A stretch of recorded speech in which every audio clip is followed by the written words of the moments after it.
5.7 million reports of scams to the federal government last year. There's also a stat out there that only about 1 in 11 victims comes forward. So we might as well just add a 0 to the end of this. We're probably looking at 60, 70 million scams. And this was 2021 numbers. I'm expecting it to go up in 2022. Certainly with, doesn't take a lot of imagination, especially if a senior falls victim to a scam, that they would be embarrassed. They don't want to admit to the family that they lost money. They keep it quiet. We urge victims to come forward, report it to us, give us a chance to try to get that money back.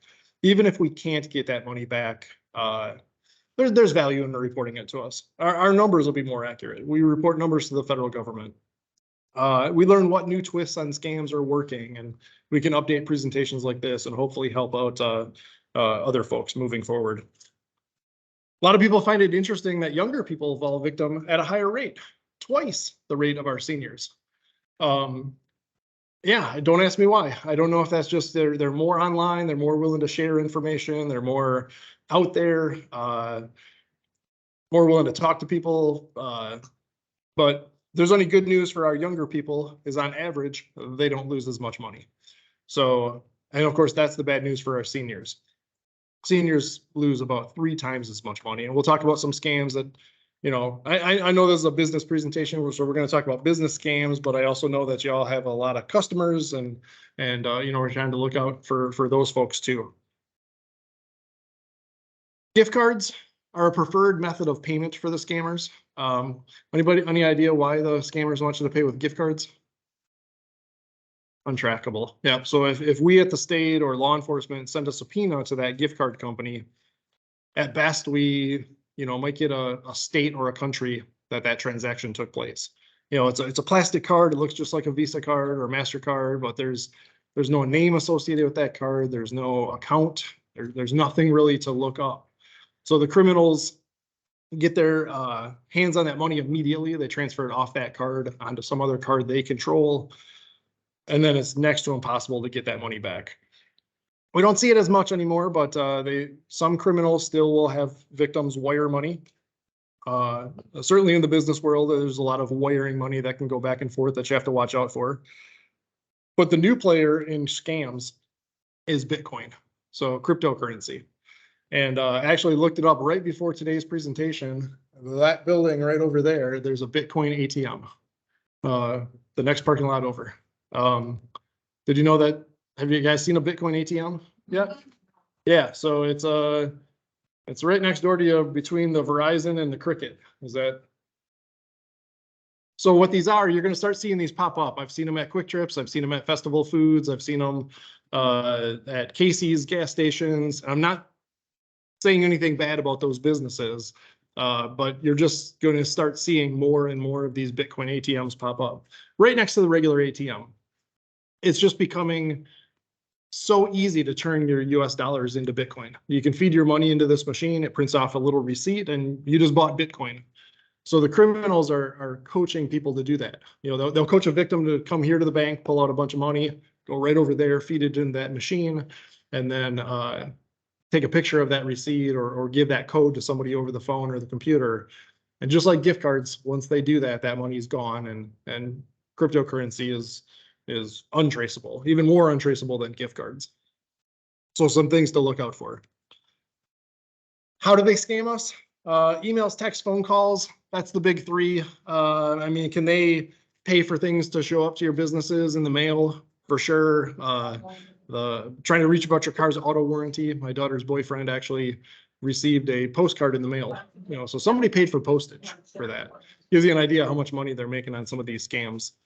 Pop-up windows on your computer, pop-up windows on social media, all of that is susceptible to scams. But email, text, and phone call, it's so easy for the criminals, and it's basically free. You know, you can get email addresses and phone numbers for you know, all virtual phone numbers for free.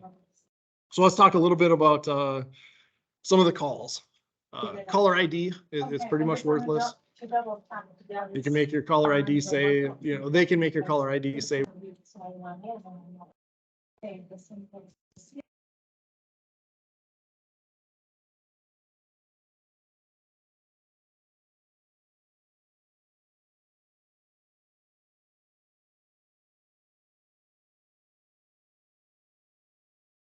Jeff, you're muted.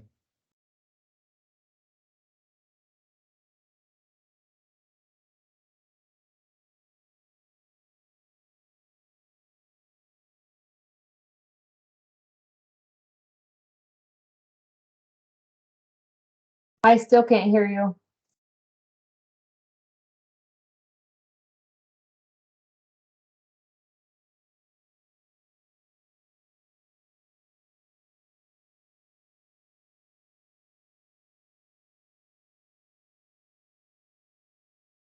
Shows you as mute, Jeff. Whoever's leading probably muted Jeff, so they need to unmute them and mute everyone else. All right, can you guys hear me now? Yeah. Good. Last thing we heard, Maybe I you should started start to over. talk about caller ID. It must have just been a couple of. I think you're fine. Okay, do you guys remember? Oh, back to when I was saying stuff about caller ID? Yep. Okay, good. So we didn't lose too much. Great. Sorry about that. All right. Where was I? Caller ID. Yeah, if you're in a position where you don't have to answer the phone, great. But businesses, those might be customers. Sometimes you have to answer the phone. It's not the end of the world if you answer a call and it's a scam. As soon as you detect that it's a scam, don't say anything. Don't push any buttons. Just immediately hang up. The more that you engage with the criminals, you talk into the phone, you talk to them, you push buttons on your phone, all of that just encourages them to call your number more often, because if they have an inkling that they can get you to talk to them on the line, they're just going to keep trying, because that's their best chance of getting you to fall for a scam. I talked a little bit earlier about the do not call list. Does anybody know if you're on the do not call list? Not sure. Yep. You can. I don't know if I'll find that phone number for you. There's a website you can go to and a phone number, and you can actually see what date you signed up. You can make sure that all your phones are on it, landlines and cell phones.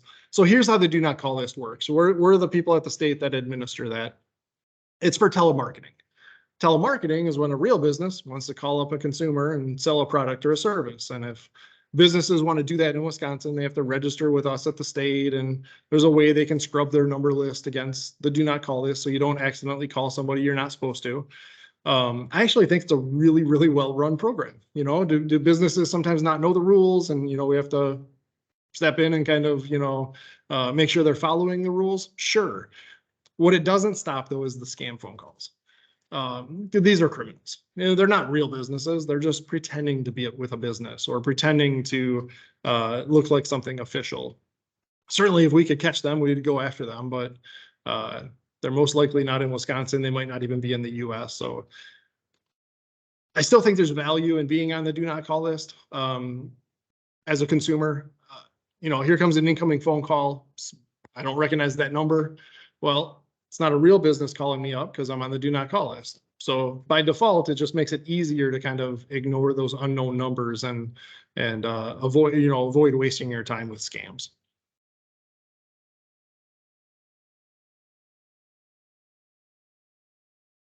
They certainly don't just call us. They email us. They text us. I'm sure on your personal phones over the holiday season, you got, the item you just bought shipped, click here for tracking information, a lot of that type of stuff. You got to be really, really careful with clicking on links in emails and text messages where you don't know where it came from.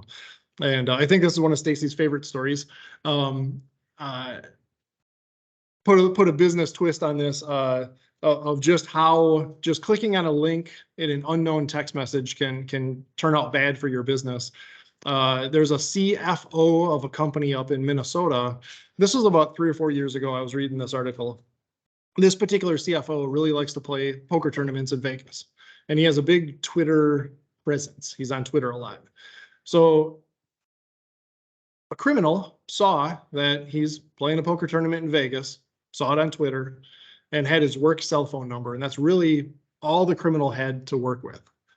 So the criminal engineered this scam that when the guy's plane landed in Vegas, he sent him a text message pretending to be the tournament director for that poker tournament with a link to an updated tournament schedule. Totally made sense. You know, the guy's there to play poker, so he clicks on this link with his work iPhone. And just clicking on that link gave that criminal access to that iPhone. Well, I don't know if you've ever played poker tournaments in Vegas, but guess what they don't let you have when you're playing poker? Your phone, because cameras and everything else. So he's got to have his phone off. So while the CFO is in this poker tournament, the criminal, who now has access to the cell phone, sends an email back to the home office, something along the lines of, as you know, I'm in a poker tournament. I need you to transfer $250,000 to this account by the end of the day. Here's the wire transfer instructions. Well, there's no way for the business to verify that with the CFO because he's in a poker tournament, can't have his phone. And who's going to say no to the CFO, right? Who wants to say no to somebody like that? So sure enough, the business transferred $250,000. And when the guy busted out of the poker tournament and turned his phone back on, he found out that his company had lost $250,000 just from clicking on a link in an unknown text message.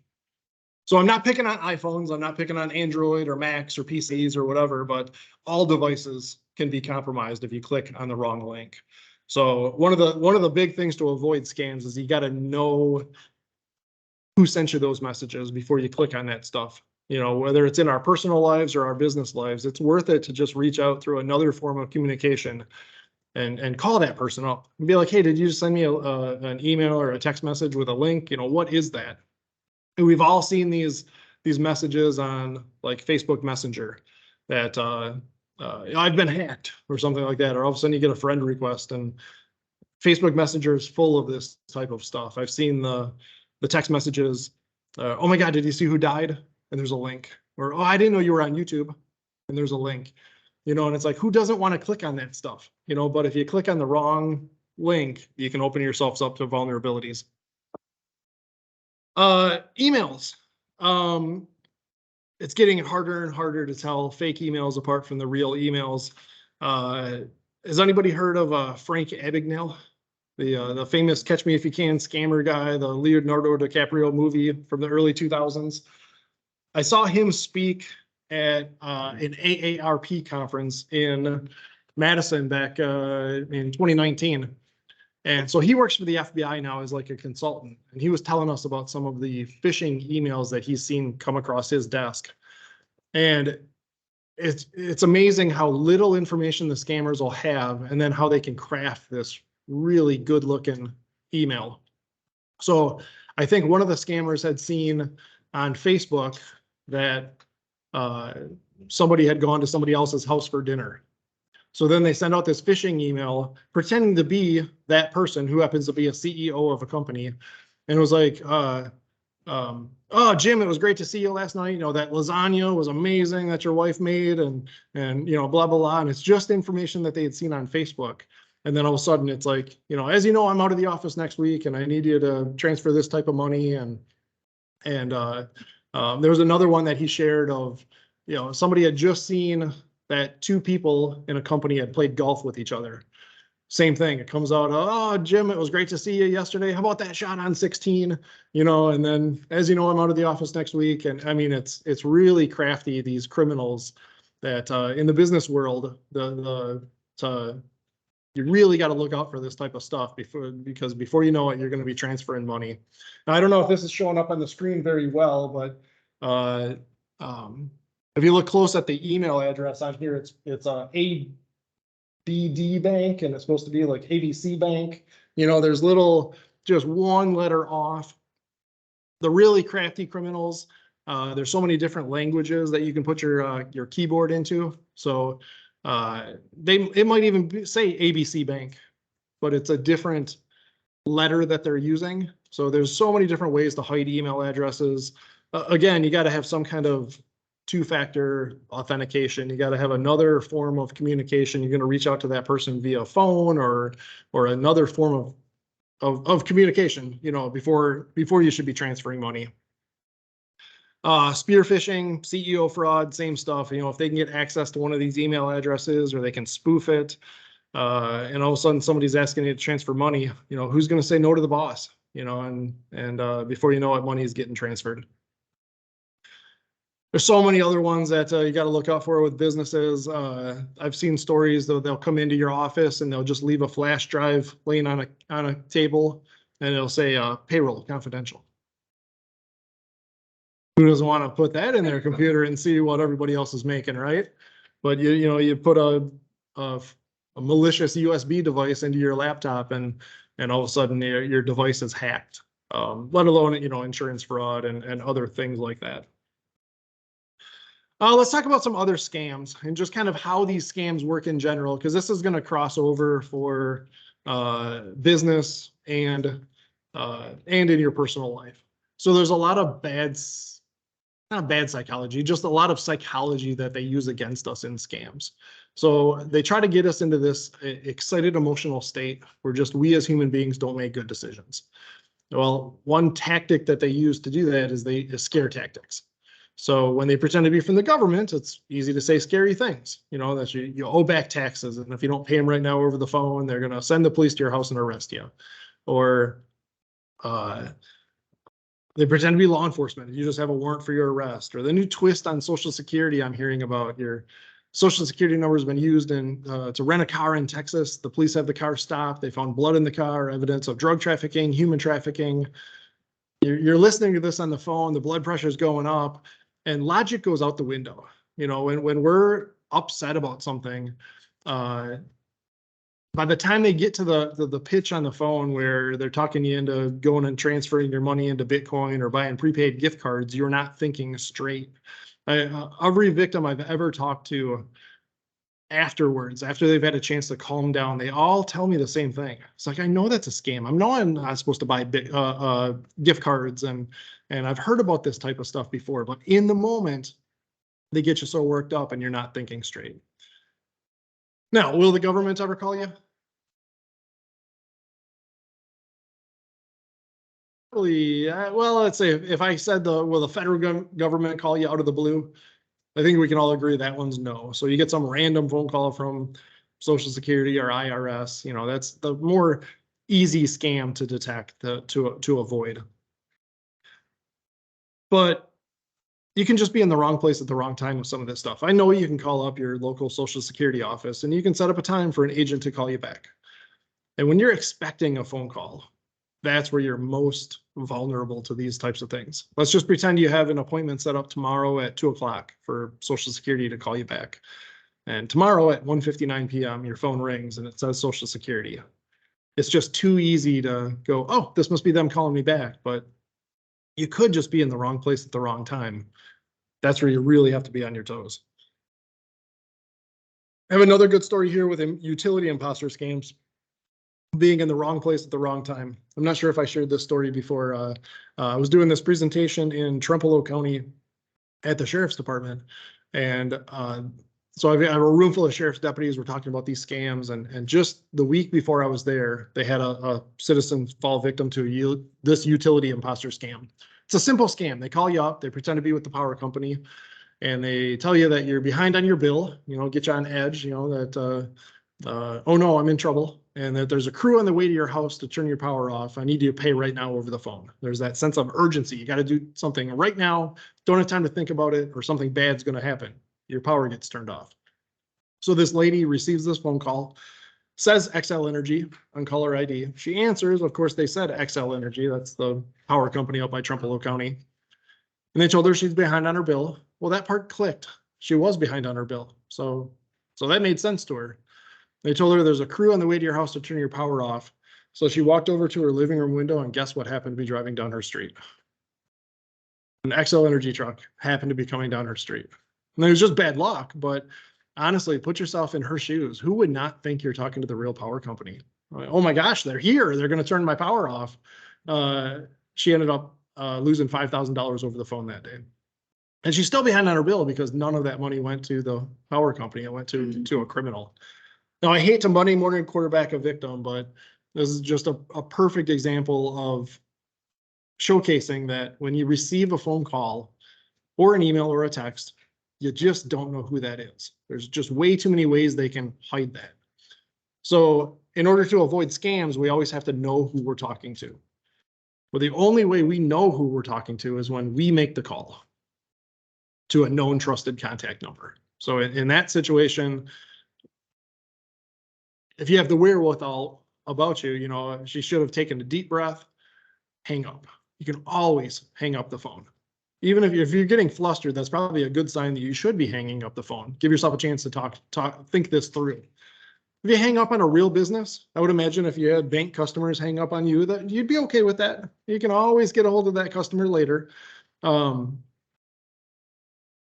But if we hang up on the criminal, well, that's the desired outcome, right? Then we go to our bill, we find the real phone number for, in this case, XL Energy, call them back. That's the only way that we know we're talking to the real power company. Your businesses can be, you know, all kinds of imposter scams, office supplies. I handled, when I was an investigator for the state, I handled one of my first investigations was a guy out in California. I tracked him down to, you know, I could see his house on Google Earth. I knew everything about this guy. His scam, he was running a scam where he would send invoices to dentist offices that your credit card processor or credit card machine needs to have an like a firmware update overnight to take the new chip cards. This was a few years ago when the chip cards were a little bit newer. So he was just sending out invoices to doctor's offices and dentist offices for $149.50. And people were paying it, you know, without even looking at it. The businesses were just paying it. And I ended up getting a hold of this guy's bank account or bank records, and I could look, and he had victims spread across 22 states and brought in hundreds of thousands of dollars from sending out fake invoices. The old toner phoner scams, you know, where the toner for the printer and you know, things like that showing up. So, you know, whatever your business is, you know, have your own checks and balances for how you decide to pay bills, and just because a bill shows up doesn't necessarily mean it's real. There's a lot of fake ones out there as well. Tech support, whether we're at home or whether we're at work, we're surrounded by electronics, right? You know, we've got cell phones, we've got laptops and computers, and there's so many different tech support scams out there. Generally, what they want to do is they want to get into your computers. So I'm talking to you on my state issued laptop right now, and I don't have the authority to install programs into this. If I need something done, I put in what we call an IT ticket. And one of my IT people will send me a link. I click on that link and I sit back and I can watch somebody moving the mouse pointer around on my screen, and you know, they install whatever program I need. But that's okay, because I know those folks. I can walk up to the third floor of my building and I can see them face to face. But that's what these criminals want to do. They want to be the really helpful IT professional that, oh, your computer's infected with a virus, but don't you worry about it. I'll just, you know, send you a link. You click on that link. I'll install some antivirus program and clean up your computer for you, and only charge you a couple $100. And you end up clicking on this link and you see somebody else moving the mouse pointer around in your screen. That means they're in. And once they're in, there's all kinds of bad programs they can install on your computers. Malware, ransomware, and, you know, keylogger programs that just keep track of every key that you push on your keyboard. And so our recommendation, if you've ever seen the mouse moving around without, and it's not somebody you personally know, the mouse pointer on your screen, disconnect from the internet, get that to a trusted computer repair place, get it scanned to make sure none of that bad stuff is running in the background. I was doing this presentation up in Crivitz, Wisconsin. And I had a lady come up to me after the presentation, and she wanted to share her story with me. She had fallen victim to a version of the tech support scam here. And she got a pop-up window on her computer. It was all red, said your computer's infected with a virus, call this 1-800 number. And she told me, she's like, I'm pretty sure that's a scam.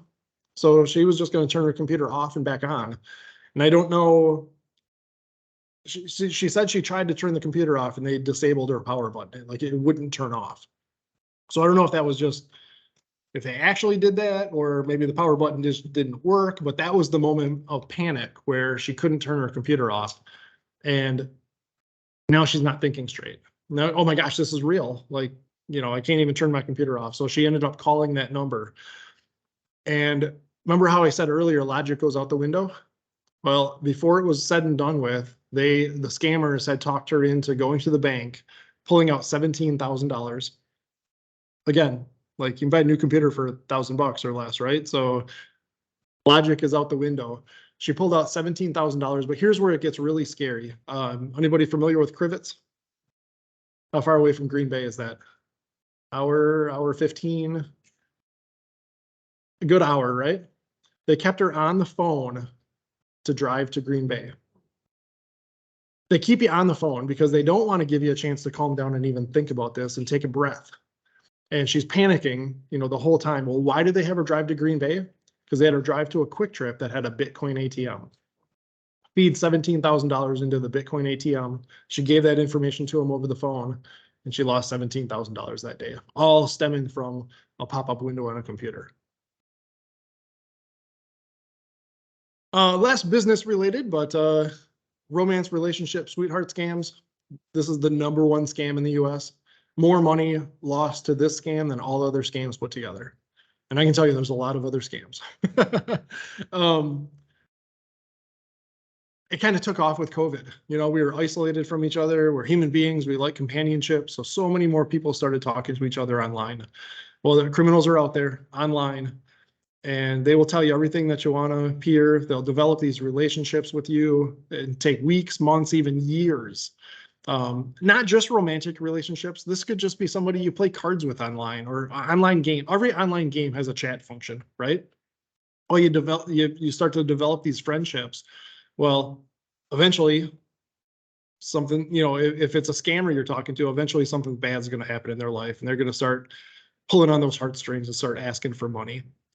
Some red flags that somebody can be involved in a romance scam. The other party has professed they love you and they've never met you face to face. Sounds goofy to say it out loud, right? But they have all these excuses of why they can't meet you. They're in the military, they're serving overseas. You're in Wisconsin, they're in Texas, California, Florida. It's just too far away. I've got to have some surgery before I get on an airplane. They just constantly come up with these excuses. And then surgery before I get on an airplane, that opens the door to start asking money for this made up surgery. I've seen cases where they can't convince the victim that it's a scam. So the family will step in, they'll do financial power of attorney to stop the money from being sent out. They'll get the victim a new cell phone with a new cell phone number. And what does the victim do? Reaches back out and reestablishes contact because they think it's real. They think this is somebody who loves them. It's a relationship. It's not a scam. Long-term scams, these can go on for months and years. Lottery contests, sweepstakes. Do people win stuff in life? Sure. Might you be on the hook for taxes if you win some money? I've never done it, but I hear that if you win like $1,200 at a casino, you got to fill the tax paperwork out right on site. That's fine. Take my taxes out of my winnings and just give me what's left over. You were telling me I got to pull my wallet out of my pocket and I have to pay to get to my winnings. That's the red flag. I have a bank story I wanted to share. I was doing this presentation for Wolf River Bank over by Hortonville, kind of Fox Valley area. And they shared a story with me that they had a customer coming into the bank who was cashing out CDs to the tune of about $25,000 a piece.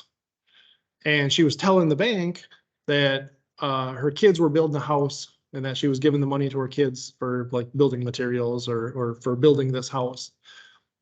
And it just didn't sound right. It was just a hunch that one of the bankers was like, that just doesn't sound right. Well, then this customer comes to another branch within the same bank, just a different branch.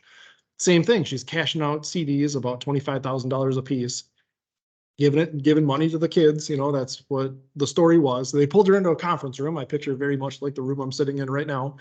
And they must have pressed her a little bit, and they finally got her to admit that she thought she had won 2 cars. And they were coming from California. And every time the cars apparently crossed a state line, the scammers were making up some story of how she had to pay fees or taxes or something. I would imagine they were taking a very roundabout way to Wisconsin because, they kept on getting her to cash out these CDs and give them money. And they had coached her on what to say to the bank. you know, so that the bank wouldn't get involved in kind of blocking that transaction. Long story short, daughter stepped in, got control of the bank accounts, and there's about $1 million missing that they can't account for.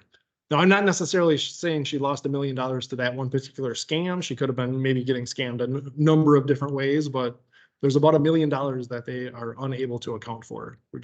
And it all was detected because a bank employee just had a hunch that that just didn't sound right. She was telling me that, well, normally when that happens, we cut a check. You know, nobody's walking into Menards or Home Depot with 25,000 in cash to buy lumber, right? I mean, you usually cut a check to the general contractor. So it was just interesting from my standpoint that it was just a hunch that started all of this, and they were able to put a stop to, you know, this poor customer losing millions of dollars, basically. The grandparent scam, you know, doesn't necessarily apply to your businesses, I know, but all of us have, you know, family members and relatives, and this is just an oldie but a goodie. These scammers, there's nothing off limits. They'll pretend to be whoever they think they can be to get your money. Well, they pretend to be a grandchild that's in distress. It's usually the grandchild has been involved in a crash, they arrested for drunk driving, and they'll talk the grandparents into coming here to the bank and pulling out money and sending that money, you know, through the mail or wiring money or, you know, gift cards, Bitcoin, all the things that we've talked about. Now, when I do this presentation at senior centers and I have a whole bunch of grandparents standing in front of me, they all tell me the same thing. You know what? Grandkids don't always make the best decisions in life, right? Life happens. Real family members get arrested and get involved in crashes. And, you know, that's the problem with this scam is on some level, it's always going to be a believable phone call. You know, nobody wants to hang up on a real family member that's in distress. So we recommend, you know, asking lots of questions, you know, not just simple questions. You know, it could be, if the scammers have done some research, they might know the names of family members and the names of dogs and pets and things. You know, they can see that stuff on Facebook and Instagram and Snapchat.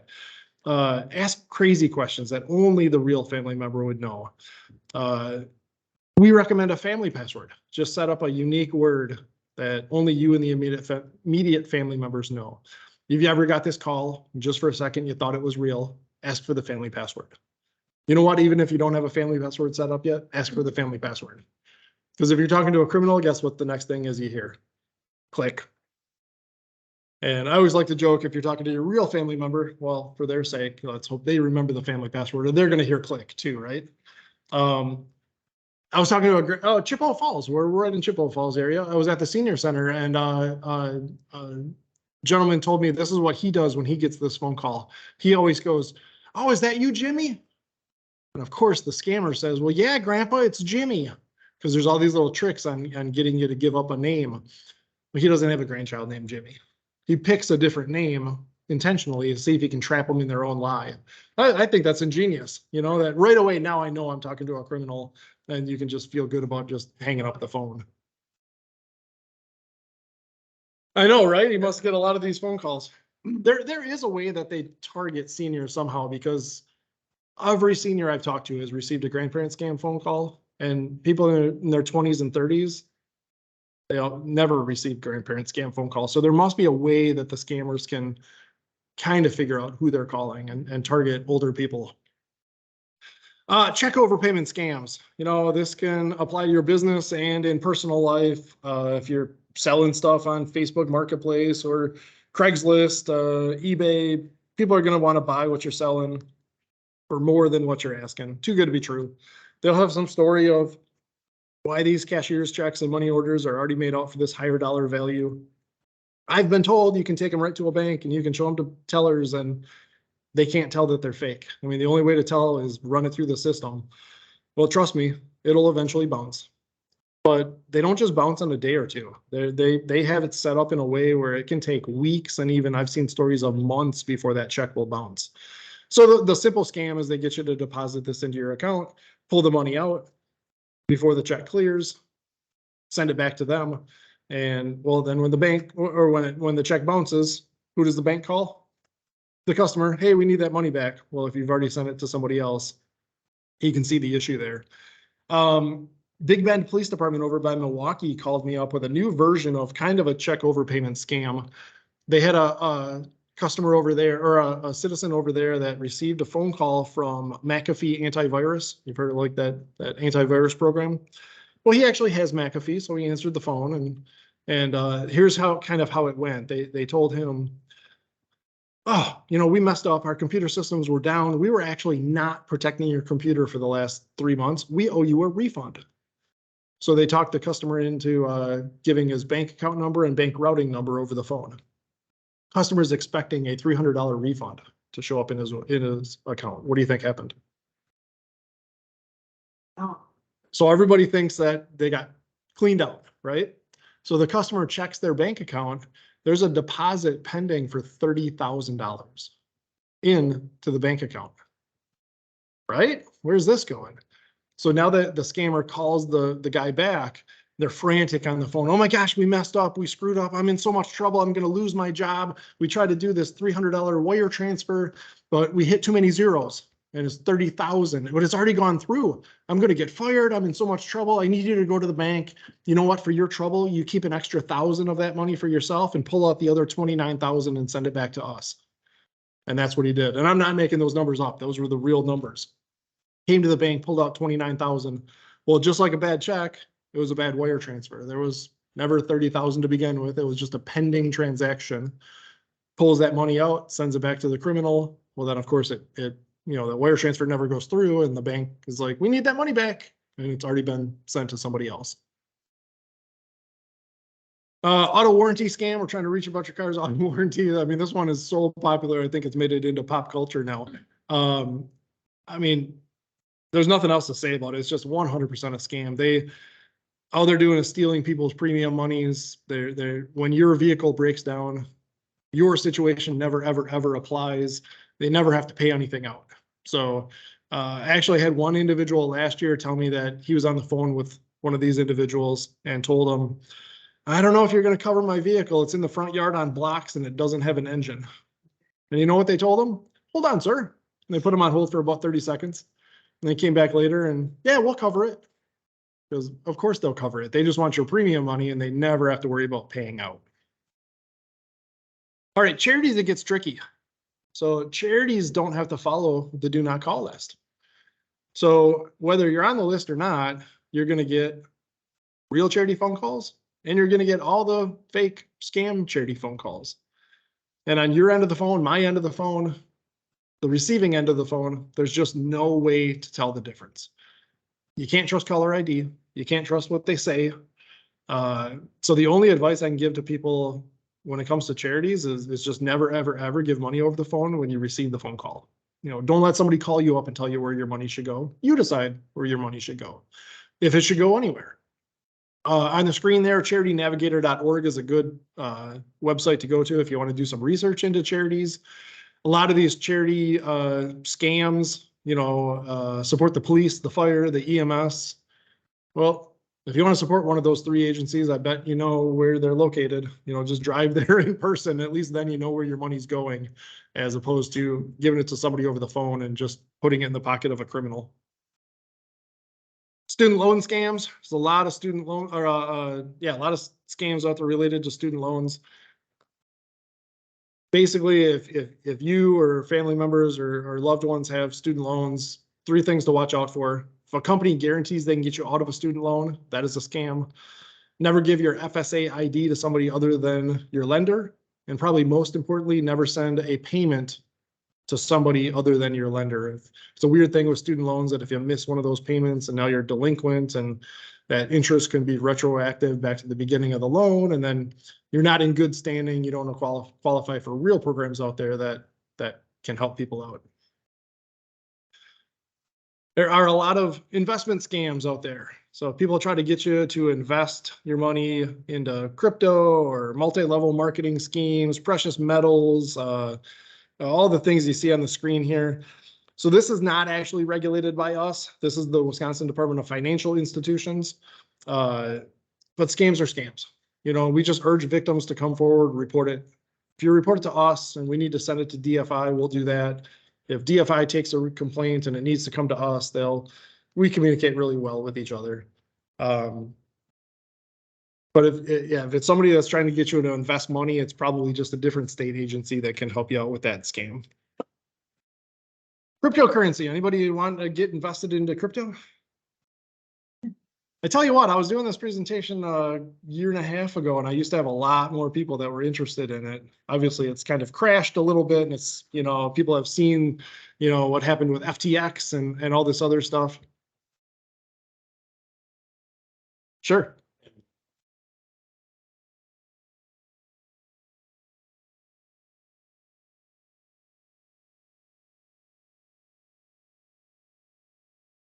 Stuff just to see what it is. See what it is, right?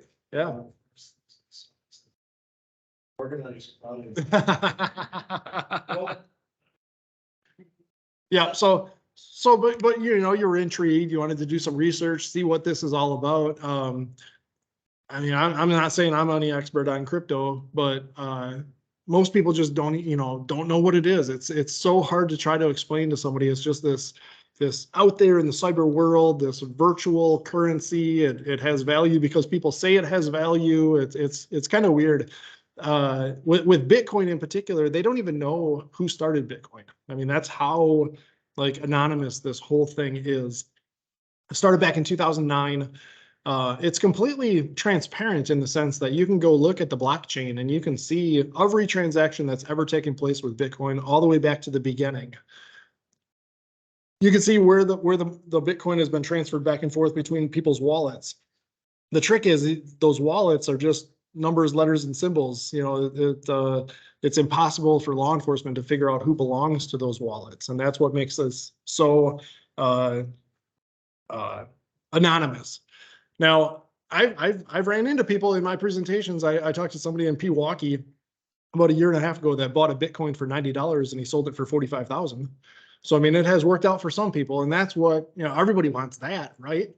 But, it's super, super volatile. Be careful if you get involved in this. It's like worse than going to the casino. Don't play with money you can't lose. It's a really good chance you'll lose it. If you kind of want to look up a comical story about how on your own you are with crypto, there's a guy over in the UK that is paying tens of thousands of dollars out of pocket to excavate a landfill. So anybody heard about this guy? Have you heard about him? So he threw away a hard drive to a computer. And on that hard drive, thousands and thousands and thousands of Bitcoins. The last time I looked up the market value of that hard drive, it was 321 million US dollars. Whatever the current exchange rate is. Well, he's on his own. I mean, he's digging up a landfill trying to find it. If he finds it, he can trade it in at whatever the current exchange rate is. But if he doesn't, there's no way to just recover that account or get access to that wallet, if you will. Just a couple slides left here. Some, whether it's business or personal life, things to watch out for. Crypto, wiring money, or paying gift cards over the phone. Almost 100% all of that is a scam. I mean, wiring money is legit. If you have a family member in California and want to wire them some money, that's fine. But if it's somebody that you're just talking to online, most likely that is a scam. Do we ever have to verify our personal information over the phone? Yeah, right. There's times somebody calls the bank and start asking questions about the account. I'm guessing the bank's going to start asking questions of who you are because you're just a phone call to them, right? So it's okay when we call a real business through a trusted contact phone number. Yeah, you might have to verify some information. If you want to freeze your credit with their credit reporting agencies, you're going to have to verify a whole bunch of information. The opposite is what's you have to watch out for. Businesses basically will never call you and ask you to verify your information, but that's what the criminals will do, and they'll trick you, and before you know it, you think you called them and not the other way around, and you're not verifying information at that point, you're just handing it over. Some other red flags to look out for, urgent, take action now, bad things are going to happen. They don't want to give you a chance to even breathe. You're panicked and you feel like you have to do this right now or something bad's going to happen. You always have time hang up the phone, end that text conversation, close the computer down, take a deep breath, run it past somebody else, because that's a big red flag of a scam. We talked about the government making phone calls, paying to claim a prize. Be really careful about clicking on links with your devices, especially business devices. There's so much of that CEO business email compromise out there where they want to get into your business devices because it's just bigger pockets for them to steal. How can we cut down on some of the scam phone calls?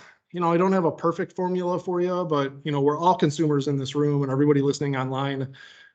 Call your phone service provider. Complain about scam phone calls. A lot of them have blockers they can put in place. A lot of those blockers are free, but they won't put them in place until you call up and complain about it. Have you noticed our cell phones are getting better and better? It'll say scam alert. I actually had one.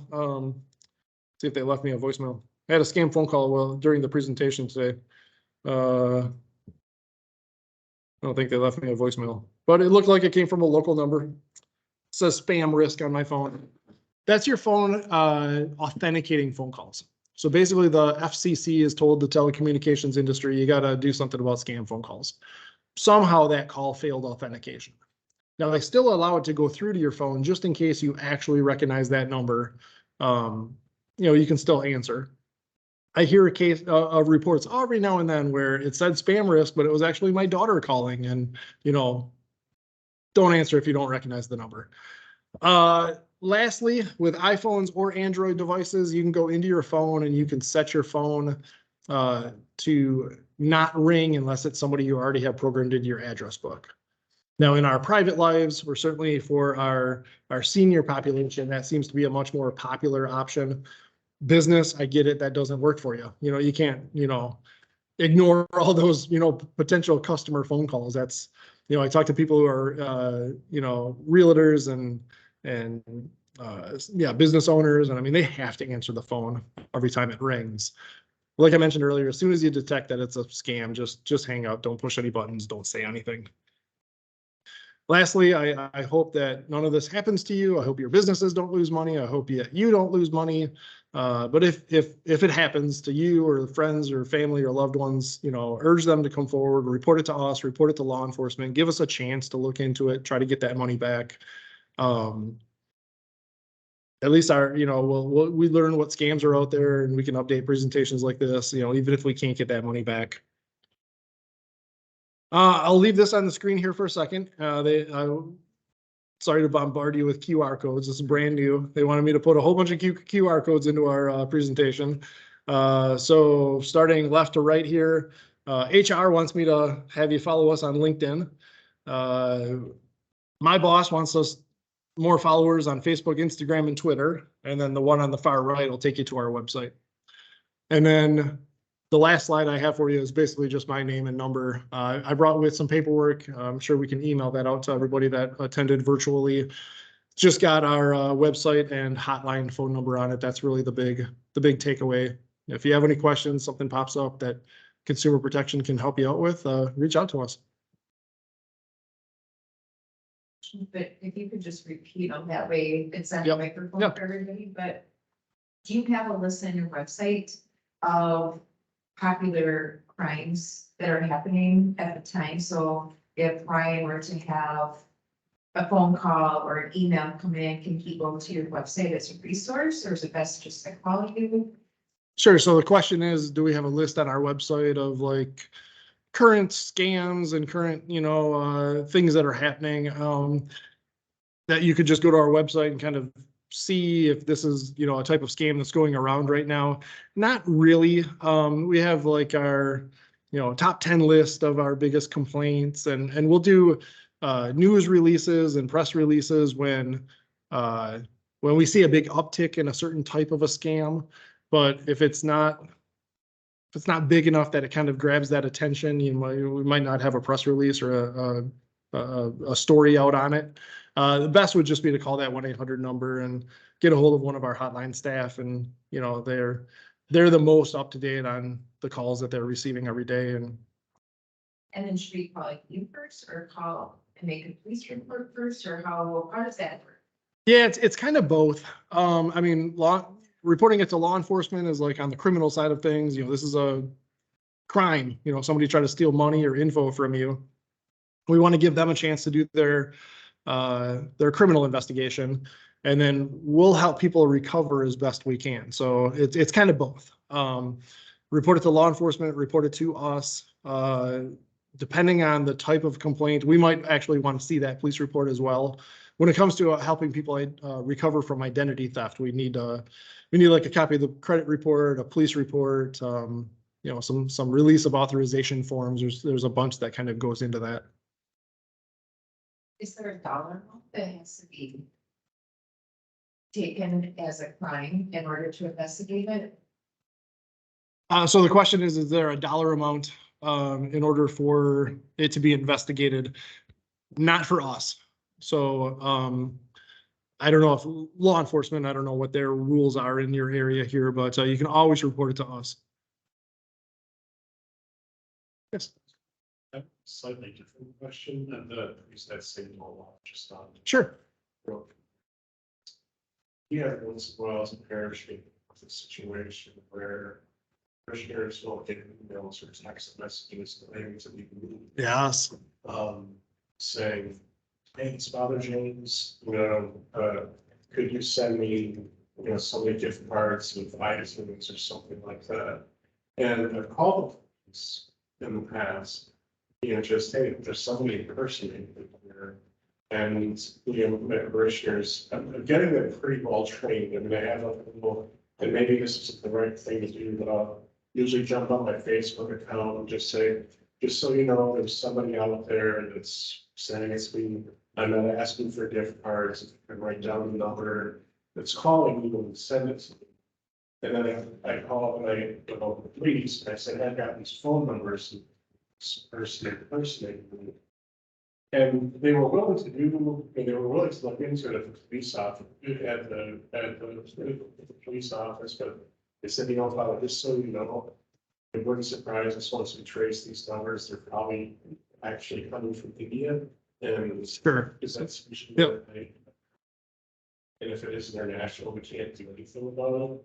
And I was like, being that, I'm not being asked for money, but I'm feeling violated just because they're using me as a plug. It's what can be done in a situation like that when, legally the police can't really do anything. Yeah, so let me see if I can repeat that for everybody on the online here. St. Olaf's, Father James St. Olaf, they're impersonating him and sending out emails to all the parishioners asking for gift cards. You're not the first priest or pastor I've heard this happen to. This is really common with churches. And the frustration is that you report it to the police that these are the numbers that are calling the parishioners, and there's the response from law enforcement is, it's probably overseas, and there's really, I get it, local law enforcement doesn't have the resources to go track somebody down in another country that's doing this. That can be really frustrating, that you feel violated. They're trying to take advantage of, your organization, and it feels like there's not much you can do about it. You can also report those numbers to us, and we investigate those. Same thing though, we're not law enforcement, or we're certainly not going to be able to go overseas and track somebody down, but we'll look into it as best we can. So there's two ways you can report phone numbers to us. There's on our website, it's called a fast track complaint. That would be like if you received some kind of telemarketing phone call, and it's a scam, you're not really interested in hearing back from us, you just want to report that number to us. Super, super easy to report that to us on our website. You put down the phone number and like a quick little one-liner description of what it was. Your situation, I would almost say maybe that'd be like you'd want to file an actual complaint or a full complaint. And then we'll get back to you with what we found out about those numbers. We can certainly come out and do a presentation to the church, about scams and some things to look out for. Education is really letting everybody know that you're never going to ask them for gift cards. But unfortunately, there's just no way to stop that activity because it's just somebody anywhere in the world can create an email address and make it look like yours. And if they somehow get a list of all your, parishioners' email addresses, it's just that easy. When we were at the Women's Business Conference back in October, the executive director of the Women's Business Conference, who was in my scam presentation, said that everybody had just gotten an email that was supposedly from her, asking them to like update contact information, and it was not from her. And she was, it's like, it really feels that you're violated when you're the one being impersonated. But yeah, it can be really difficult. Yeah, you bet. Do you have resources on your website that business owners can use for training their employees? Or what's a good resource? So if you're a small business. Sure. So yeah, we do have resources for public entities, like villages and counties and all of that. The state offers some training, but if it's private business, I don't know if I have those types of resources. I mean, basically you just find somebody that can train your employees on, how to detect phishing emails. And if your IT people can set it up where employees can report suspicious emails as, potential phishing, and people can look into that, and, training people not to click on links and open things up. I mean, the business world is just so difficult. Somebody sends in a resume, attachment to an email, and it's like, who doesn't want to open that up? But you open up a malicious document and you can be infecting your computers. Insurance companies offer training to the business side of that. Insurances, yep.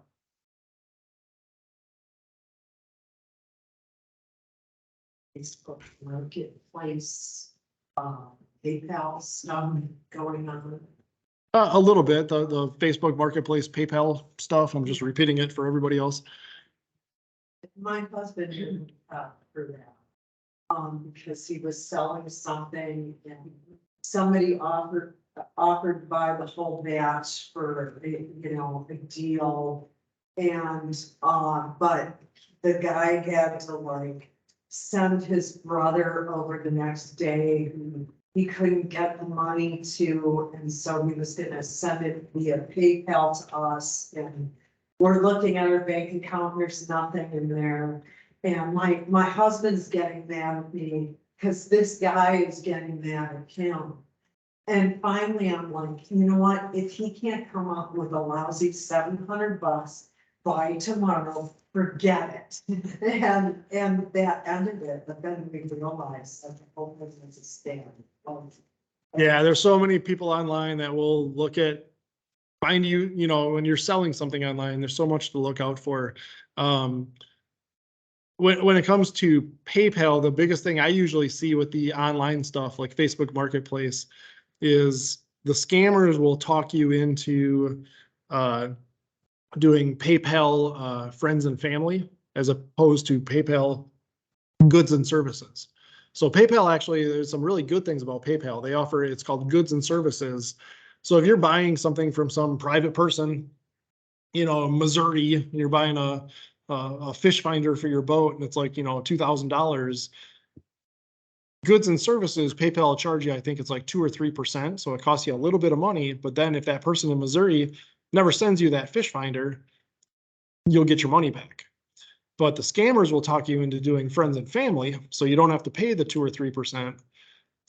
But then they take your money and then they never send you the product, or vice versa. And there's a lot of scams out there. And most of the Facebook Marketplace, or certainly the groups online on Facebook where people are buying and selling stuff, all the moderators of those groups will try to tell all their members, like, this is what to look out for, never do this, and people still get talked into doing it. So in Treasury, we work with our business customers, and we're seeing a lot of checks being intercepted in the mail, fabricated, And so used as a template and then new checks fabricated. Oh, sure, yeah. Washing, have you had a lot of reports of that? On the consumer side or the business side? So have we received a lot of reports of like check washing and things like that? Not really at Consumer Protection. That's probably more of a law enforcement Okay. thing that's getting reported there. But yeah, it's alive and well, right? I mean, and nowadays with opening up accounts online and being able to mobile deposit checks, and I know on the ID theft side of things, they'll use other people's information to open up bank accounts, and then they deposit all these fraudulent checks and try to pull the money out right away before the bank can detect it. And you know, there's a lot of identity theft and just plain theft going on all at the same time. And it's that balance in the business world, you know, you're trying to make it so easy for your customers to do online banking and open up mobile accounts and mobile check deposit and all that, but the criminals will try to take advantage of it everywhere they can.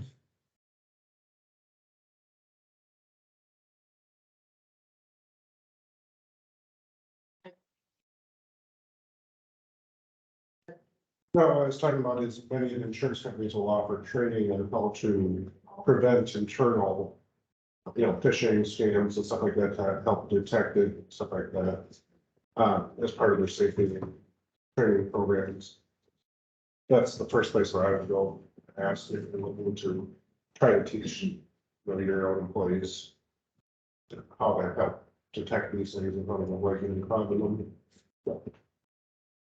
Cyber insurance that a lot of companies have, there's generally a deductible, and it's usually 15 to 25,000, so I tell people to make sure to check your insurance policies and make sure that, that's a large down deductible for most businesses, so. Yeah, just some discussion going on about insurance companies providing training for IT training and detecting phishing emails and all that. I know insurance companies are often the ones when the work computers get infected with ransomware. You know, the FBI says never pay the ransom, but insurance companies sometimes pay the ransom because that's the fastest way to get your business back up and going. Because, a lot of people are surprised, but when you pay the ransom, the criminals give really good customer service and they will give you those keys to unlock your computers. Because their scam would fall apart if they didn't follow through with that part of it. So they will try to, lock your computer down and then demand money for those security keys. And a lot of insurance companies are actually paying it, which makes the federal government unhappy because then that just encourages that behavior. But we get it, business is business. And if it's that fast to get your computers up and going, everybody has to make their own decisions on if they're going to pay it or not. I think just share with everybody that if they're interested in you coming to speak to their organization or business, to talk to their employees to prevent the clicking or the scams and, inviting that into the business, that's an option. Oh yeah, definitely. Everybody that's listening to me, I mean, I travel the state. I'm always looking to schedule more presentations, so I'd be willing to come out and talk to your employees, your customer base. We can do the kind of the standard scam presentation. We can do more of a business scam presentation, identity theft. There's some other, areas that we get into in consumer protection that if that is of interest to you, Stacy's got my contact information and I will give full authority to share that however you like.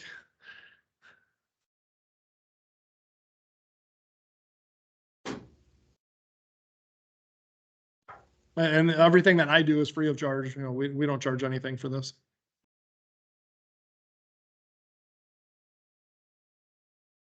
Since you got it on everything going. As I'm sitting there thinking, in the Catholic Church in the Diocese of La Crosse, where we're in some of the Western Wisconsin. Yep.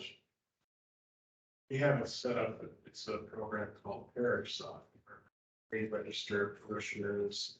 It goes into a database on our computer, and it feeds down to a major database for the diocese. And so it's meant to be convenient. So like if someone from like Cali wants to transfer to, Clara Parish, that it can expedite the process, but as I'm sitting here thinking, I'm almost getting a little nervous because unless I don't understand parish operate, it only would take one computer in the 138 parishes to get hacked to basically have access to all that.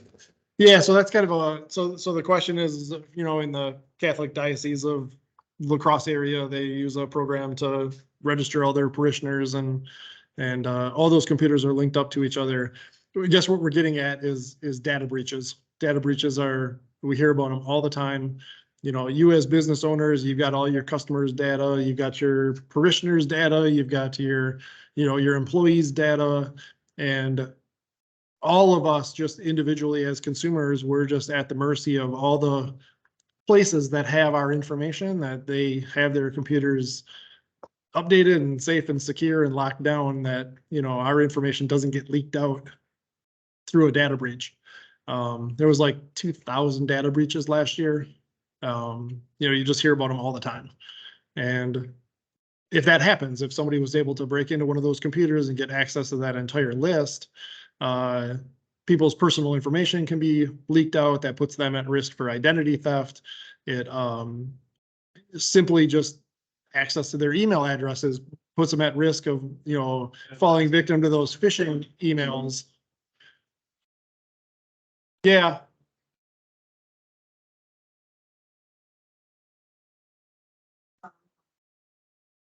Nobody else could just like get into it unless they got on password.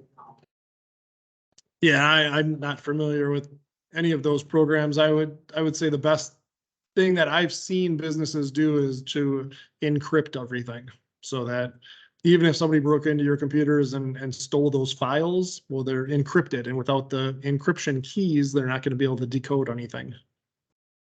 You're seeing that in the news right now with all the password managers out there that have had data breaches and leaks of information, and we're finding out which ones actually had good encryption and which ones not so good encryption. Yes, everybody sleep well tonight. Mission accomplished. Jeff, Yes. what about purchases like, say, I had a friend who purchased over Christmas, a computer screen or whatever. They said they ship from, the States in 2 to 7 days. You should have it within 10 business days. Never came. They eventually sent a tracking number after she threatened to go to the credit card company.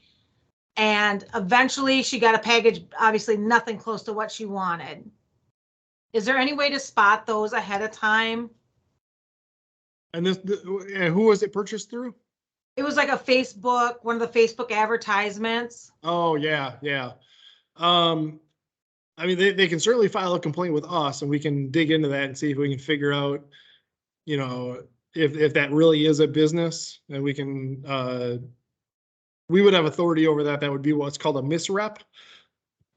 Excuse me, a misrepresentation, which is a criminal offense, one of those 70 laws that we regulate. But a lot of times with that stuff they see on Facebook, a lot of that is just fake. It's on the consumer end of things, it's very advantageous to do your own research and make sure you're buying from an actual website. There's just so many fake websites out there, and there's so many things they do to trick us into giving the money. Ultimately, yeah, you might have to just contact the credit card company and see if they'll do a chargeback. But then we hear sometimes for the credit card companies that they don't look at some of that stuff as fraudulent purchases because you voluntarily gave your credit card to that website. Mm-hmm. So we can help mediate that, though. Somebody can file a complaint with us and we'll look into it. Okay, because she did do that. She got her money back from the credit card company. Oh, good. And then we suggested to her, when she told us about it, to go to the actual website of a different company because she was looking at something on Facebook. She went to their actual website, ordered the product, and there again, she's in the same situation she was last time. Got a shipping number, doesn't show it's shipping from China. It's not coming. There's no data, and they're not responding to her requests. Yeah, she can definitely file a complaint with us, and we'll look into that. But okay. It's just when you're buying stuff online, if you're not at a online retailer that you've done business with in the past that is an online retailer and reputable, there's just so many fake ones out there. It's just very hard to navigate that. is it a good indicator if there is no phone number to contact them? Yeah, I'd say that'd be a good indicator. I would say, two things you want to look for when you're doing online purchases. Of course, you want to make sure that website's encrypted. So that's, you want to see the HTTPS before the www. The S stands for secure, sometimes a little picture of a padlock. But don't be fooled that just because a website's encrypted means it's legit. Criminals can encrypt their websites as well. Honestly, the best advice I can give you would be, you're getting ready to do business with some website you've never heard of. Put the name of that website into an internet search engine and add the word scam and fraud and hit search. Trust me, if there's a whole bunch of other people that try to buy something from that website and they never got what they tried to, what they ordered, they're going to be complaining about it online. Everybody complains about stuff online, right? Right. We can actually use that as kind of a tricky way to get to the bottom of whether a online, website is a real retailer or just a fake website farming credit card information. You can also look and see how long a website's been around. It's a pretty easy search to see if this website just popped up in the last couple of months. Probably not as reputable as somebody that's been in business for 5, 10, 15 years or more. Okay. Thank you. Yeah. Jeff, can you slide back on the screen with your contact information Oh. for the hotline to report it? Thank you. There we go. I mean, I always give everybody full opportunity to scan those QR codes. Yes. I'm expecting lots more followers on Facebook, Twitter, and Instagram and LinkedIn. But yeah, here's my information, website, hotline, phone number, and then the email address for our hotline as well. And then, yeah, Stacy, you can feel free to forward my contact information for everybody. I don't really handle the mediation of complaints or anything like that, so I can't help out with that, but people can reach out directly to me for outreach and education.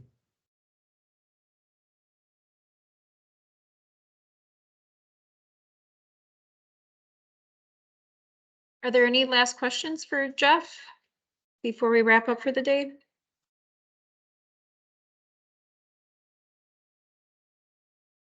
Okay, otherwise, thank you, Jeff, for coming. It was really interesting, and I think everybody can walk away with some good feedback and hopefully they train their staff and have some good identifiers. Otherwise, I will follow up with Jeff's contact information, and then if you have any concerns on the banking side, here at CCF, the Treasury Department would be happy to give some insight on how you can protect your accounts from fraud and just other tools that you can implement to your operations. So thank you, everybody, for joining. Thank you. Thank you.